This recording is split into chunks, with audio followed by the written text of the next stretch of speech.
মুসলমান বাবারা ভাইরা আমার, ও সোনামণি মা বোনেরা, পৃথিবীর জমিনে এই কোরআন পড়েছে যারা, কোরআনকে বুকে নিয়েছে যারা, কোরআনের বিরোধিতা করতে গিয়ে অসংখ্য মানুষ কোরআন বুকে নিয়েছে, কালেমা পড়ে নিয়েছে। ওই যে নদিয়া জেলার হরিণঘাটা বলে একটা থানা আছে, হরিণঘাটা স্কুলের মাস্টার হঠাৎ করে ফোন দিয়ে বলল, হুজুর একটু দোয়া করে দেন। কিসের জন্য দোয়া করব? বলে আমার বিবির জন্য দোয়া করে দেন। কেমনে তোমার বিবি কি মারা গেল?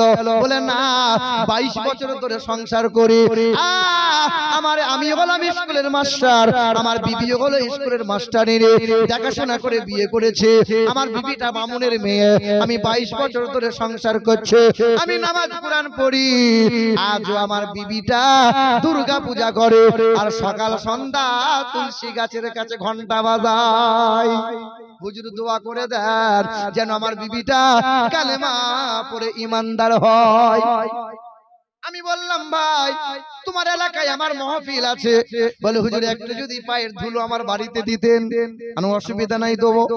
এলাকায় গেলাম, ওই মাস্টারটা ওর বাড়িতে নিয়ে গেল, যেমন তার বাড়িতে পা দিলাম, ওই মহিলার কেউ তো সাপের মতো ফসফস করছে।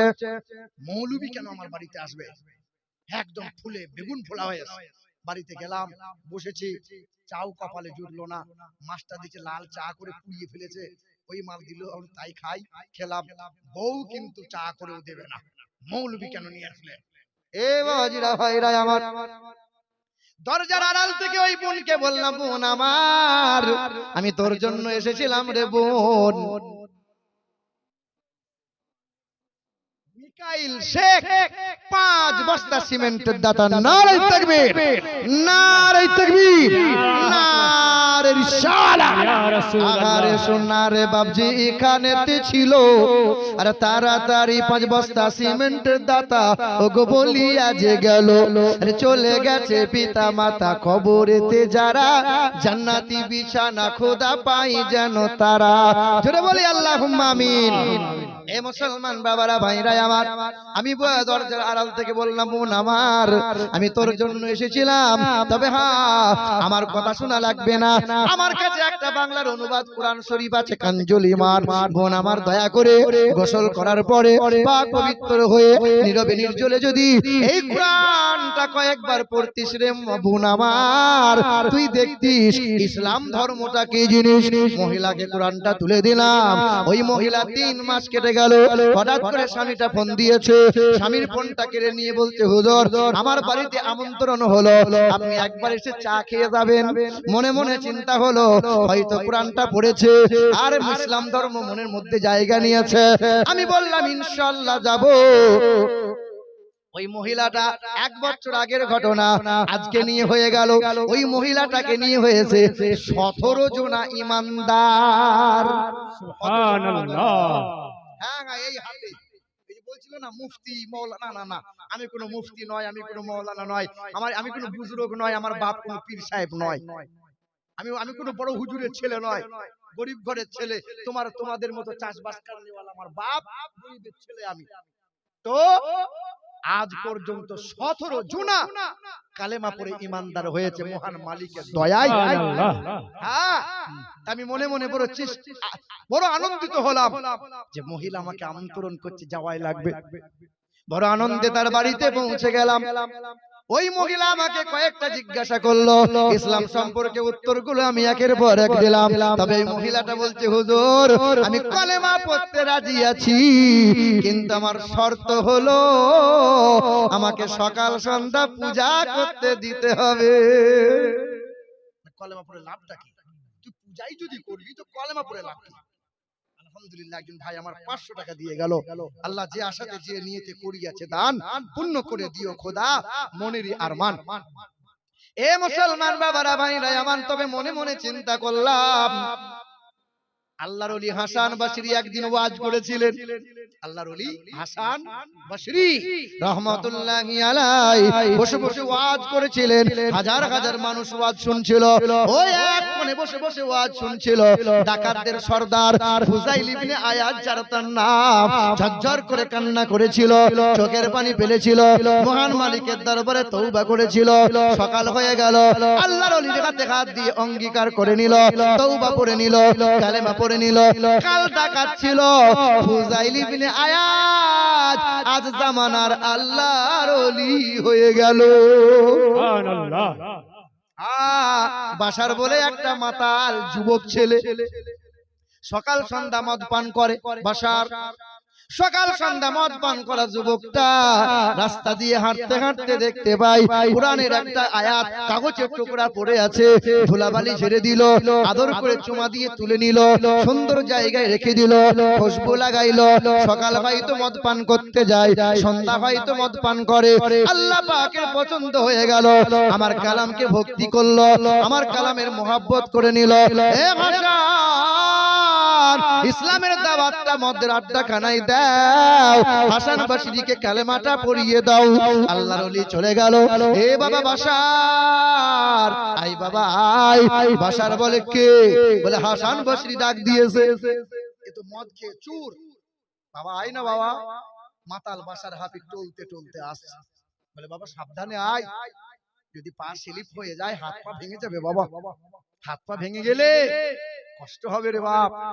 তো মাতাল তখন বলছে হুজুর আমার যদি হাত পা ভেঙে যায় 2-4 মাস ব্যান্ডেজ করার পরে ভালো হবে, কিন্তু আপনারা তো হুজুর মানুষ, এই যে হুজুর মানুষ, সাবধানে তাকিয়েন হুজুররা, আপনাদের পা স্লিপ হয়ে গেলে আর কোনোদিন উঠতে পারবেন না। কি বলছেন? এই মৌলভী সাহেব, হাফেজ সাহেব, বেশি বুন পাতাতে যেও না। বলছে কিসের বোন? বলে পাতানো বোন, এটা আমার খালাতো বোন হয়, ফুফুতো বোন হয়। স্বামী বাড়িতে নাই, ঘন ঘন কেন যাও? যাবে না, তুমি হুজুর মানুষ, তোমার পা স্লিপ হয়ে গেলে কোনোদিন তুমি থারো হয়ে দাঁড়াতে পারবে না। এই বোনকে দেখে না, পাতাতো বোনকে খুব ভালোবাসে। আপন বোনকে খেতে দেয় না, পাতানো বোন, এটা আমার খালাতো বোন হয়, 7 গোষ্ঠীর বোন হয়তো। রাগ করছেন নাকি? কষ্ট নিয়েন না বাপ। আল্লাহর ওলি বলছেন বেটা যাতে মাতাল তাহলে ঠিক আছে। হ্যাঁ, কত বড় কথা। হুজুরের পা যদি স্লিপ হয়ে যায় সমাজে দাঁড়াতে পারবে না। আল্লাহর ওলি হাসান বসরি বলে বাবা যুবক কি এমন ভালো কাজ করেছিস রে বাবা? বলে হুজুর আমি তো ভালো কাজ তেমন করি নাই, আল্লাহর কালামকে পড়ে থাকা দেখতে পেয়ে চুমা দিয়ে তুলে নিয়েছিলাম, আতর খুশবু লাগাইছি, সকাল সন্ধ্যা চুমা দিই। বলে বাশার গোসলটা করে নে বাবা, আল্লাহর দরবারে তওবা করে নে। বাশার তওবা করে নিল, আল্লাহর ওলির হাতে হাত দিল, বায়াত গ্রহণ করে নিল, অঙ্গীকার করে নিল, আর লটারি কাটবে না, আর জুয়ার আসরে বসবে না, আর তাসের আড্ডা খানায় বসবে না, বন্ধু বান্ধবের পাল্লাই পড়ে হারাম জিনিস আর ছুঁইবে না। কাল মাতাল ছিল, আজ বাশার হাফিজ আল্লাহর ওলি হয়ে গেল। সুবহানাল্লাহ। কত বড় ওলি হয়েছিল জানো? বাশার হাফিজ যখন ইন্তেকাল হয় কবরে মাটি খনন করা হয়। এখানে কোন মানুষ তো কবরে মাটি খোঁড়েন, এই যে কবরে মাটি খুঁড়বেন ভালো কাজ, কিন্তু আমি আবার স্মরণ করিয়ে দিই 3টে কাজ কবর ডাঙায় করবেন না। এক, হাঁটুর উপরে কাপড় তুলে কবরে মাটি খুঁড়বেন না। কিছু কিছু লোক কেঁচা মেরে দিচ্ছে কবরে মাটি করবেন না, হারাম কাজ। 2, কবর ডাঙায় বসে দাঁত বার করে হাসি ঠাট্টা করিয়েন না। 3, ওই কবর ডাঙায় বসে গাল ভরে খাবার খাবেন না, খাবার প্রয়োজন একটু সাইডে এসে খাবেন। 3টে কাজকে পরহেজ করবেন কবর ডাঙায়, আদব কায়দা বজায় রাখবেন। গরু ছাগল কবর ডাঙায় দেবেন না। কবর ডাঙায় গেলে পাক পবিত্র হয়ে যাবেন তো সালাম দিয়ে যাবেন। জি, তো আল্লাহর ওলি হাসান বাশার হাফিজ যখন কবরে মাটি খনন করা হয় সব মানুষ কবরে মাটি পকেটে করে নিয়ে পালায়। পালাও কেন? বলে কবরে মাটি এত সুগন্ধ বার হয়, এ সুগন্ধ দুনিয়ার নয়, জান্নাতি খুশবু হয়ে গেছে। সুবহানাল্লাহ। কাল মাতাল ছিল, মনে মনে চিন্তা করলাম মহিলা বলছে কলেমা পড়বো, কিন্তু সকাল সন্ধ্যা আমাকে ঘন্টা বাজাতে দিতে হবে। তাই বললাম বোন আমার তুই এক কাজ কর, তুই কলেমাও পড়, পূজাও কর। কি আর বলবো, আমি বললাম সকাল বেলায় 50 বার পড়বি, আর সন্ধ্যাবেলায় 50 বার পড়িস, তারপরে পূজা টুজা যা করবি কর। এ মুসলমান বাবারা ভাইরা আমার, মনে মনে চিন্তা হলো পৃথিবীর সবচেয়ে বড় হাতিয়ার হলো দোয়া। দোয়া দোয়া দোয়া, রোগ ব্যাধি সারে না, সিজদায় পড়ে দোয়া করো, মুসিবত ছাড়ে না, দোয়া করো, আশা পূরণ হয় না, দোয়া করো, চাকরি হয় না, দোয়া করো, আশা পূরণ হচ্ছে না, সিজদায় পড়ে দোয়া করো। এ মুসলমান, বরকত হয় না, সংসারে উন্নতি হয় না, দোয়া করো। সবচেয়ে বড় হাতিয়ার হলো দোয়া।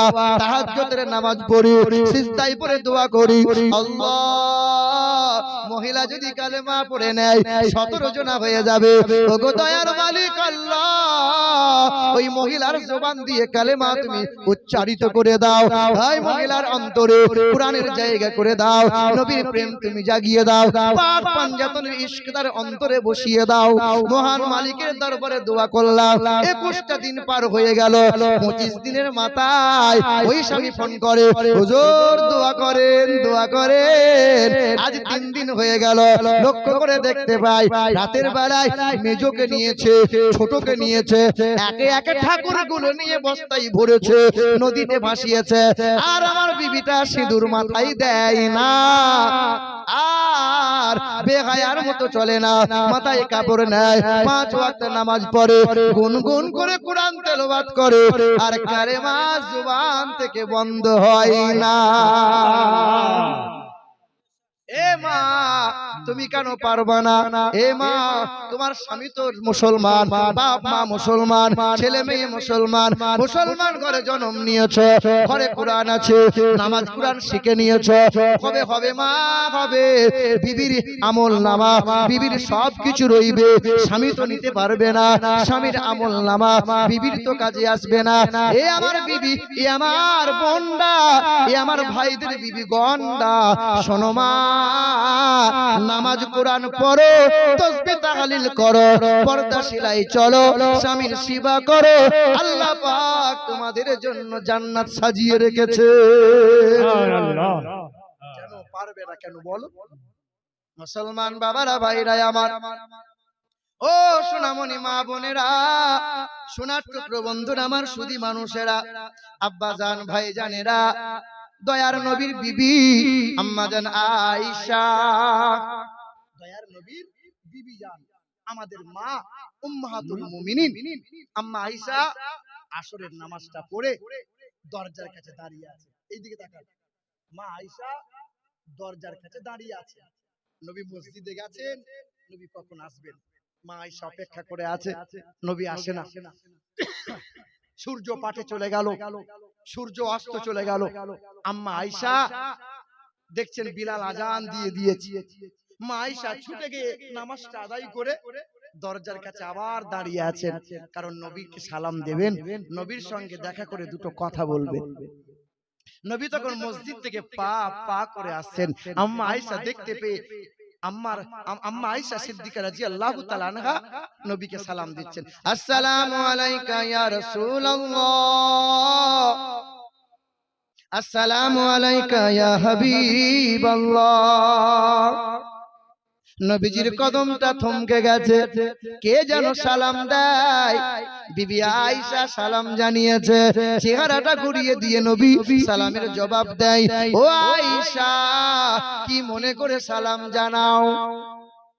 আম্মা আয়েশা বলছেন, ইয়া রাসূলুল্লাহ, আসরের নামাজ পড়ে আপনার জন্য ইন্তেজার করে বসে আছি নবী, আপনি একবার কাছে আসেন, দুটো কথা বলবো।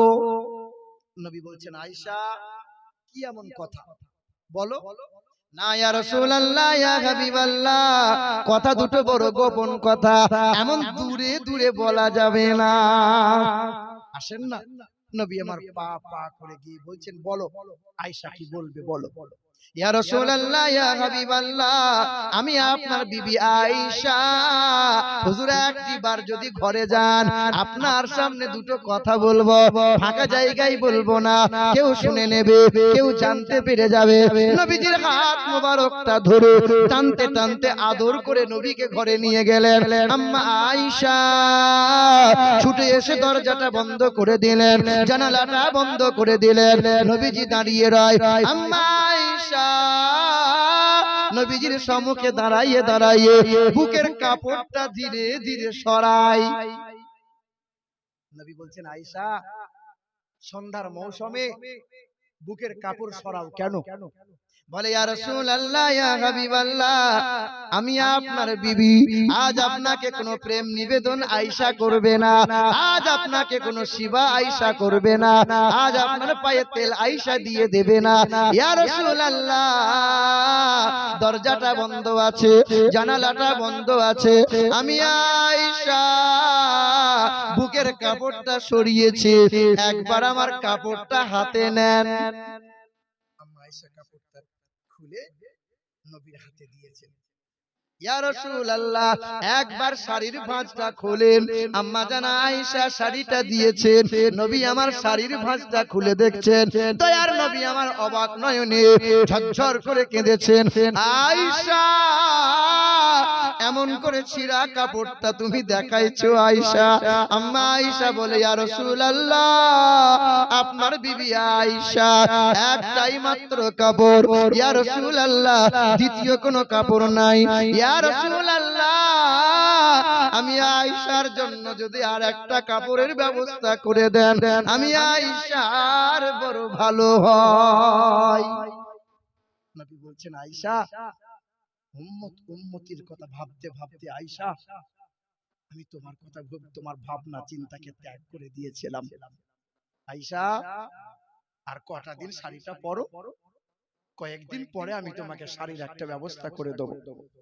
এ আয়েশা, ওই যে মদিনার সারি সারি খেজুর গাছ দেখতে পাও, জি হ্যাঁ, ওই খেজুর গাছের পাতা দিয়ে শাড়িটা সেলাই করে নাও। আম্মা আয়েশা বলেন, ইয়া রাসূলুল্লাহ, আমি আয়েশা খেজুরের পাতা নিয়ে এসে শাড়িটা সেলাই করতে চেয়েছিলাম, তবে দরজাটা বন্ধ করতে হয়, জানালাটা বন্ধ করে দিতে হয়। আমি আয়েশার ঘরটা অন্ধকার হয়ে যায়। আয়েশা, একটু বাতি জ্বালাও, প্রদীপ জ্বালাতে পারো তো? ইয়া রাসূলুল্লাহ, আপনার বিবি আয়েশার ঘরে বাতি জ্বালানোর মতো তেলটুকুও নাই। বলে, আয়েশা, অন্ধকারে জীবন কাটাচ্ছো? হায় হায় হায়। আয়েশা, দাও একটা তেলের জায়গা দাও, মদিনা শহর থেকে একটু তেল নিয়ে আস। আম্মা জান আয়েশার ঘর থেকে নবী আমার তেলের একটা জায়গা তুলে নিয়েছেন। নবী 4 কদম আগিয়ে দিয়েছে, দরজা থেকে নবী পা বাড়িয়েছেন। আম্মা আয়েশা নবীর জুব্বা মুবারকটা টেনে ধরেছেন। ছাড়ো আয়েশা। না ইয়া রাসূলুল্লাহ, আপনি যাবেন না। ছাড়ো, আমি তেল নিয়ে আসি। না ইয়া রাসূলুল্লাহ, আপনাকে আমি আয়েশা যেতে দেব না। আয়েশা, তেল যদি না নিয়ে আসি বাতি কেমনে জ্বালাইবে বলো? আম্মা জান আয়েশা বলেন, হুজুর, আপনি আমার জন্য তেল চাইতে যাবেন, মদিনার কোন মানুষ যদি না দেয়, মদিনার কোন মানুষ যদি আপনাকে ছোট বড় কথা শুনিয়ে দেয়, আমি আয়েশা সহ্য করতে পারবো না। আমি আয়েশার জন্য আপনাকে তেল আনা লাগবে না। হে মুসলমান গোবরা এলাকার মা বোনেরা, নবীর বিবি আম্মা আয়েশার জন্য একটা শাড়ির প্রয়োজন ছিল। বেনামিতে 3000 টাকা। নারে তাকবীর, নারে তাকবীর, নারে রিসালাত। বেনামিতে 3000 টাকার দাতা বলো মারহাবা। ছেলে মেয়ে আল্লাহ ওয়ালা দিও তার ঘরেতে, আরে বড়ই খুশিতে রেখো আল্লাহ দানের ওসিলাতে। আরে মা বাবার কবরে দিও জান্নাতি বিছানা, কবরে হাসরে যেন তারা কখনো কষ্ট পায় না। ইজ্জত সম্মান দিও দিও দুনিয়াতে, আর আরো সম্মানিত করো খোদা রোজ কিয়ামতে। জোরে বলি আল্লাহুম্মা আমিন। বাপ, আম্মা আয়েশার একটা শাড়ির প্রয়োজন ছিল। তোমার ঘরে তো আলমারি ভর্তি, বছরে 2টা 4টা করে শাড়ি আনা হয়। এ বাপ, এ আমার মা, কোন একটা ভাই কোন একটা বোন পারবে যে 1000 টাকা দিয়ে আম্মা জান আয়েশার একটা শাড়ির হাদিয়া দেবো? একজন মানুষ একটা, কাবা এক, আল্লাহ এক, এক কলেমা তোমার আমার, একটাই ধর্ম তোমার আমার, একই কোরআন তোমার আমার। তুমি যে কাবা মানো আমিও সেই কাবা মানি, তুমি যে নবীকে মানো আমিও সেই নবীকে মানি।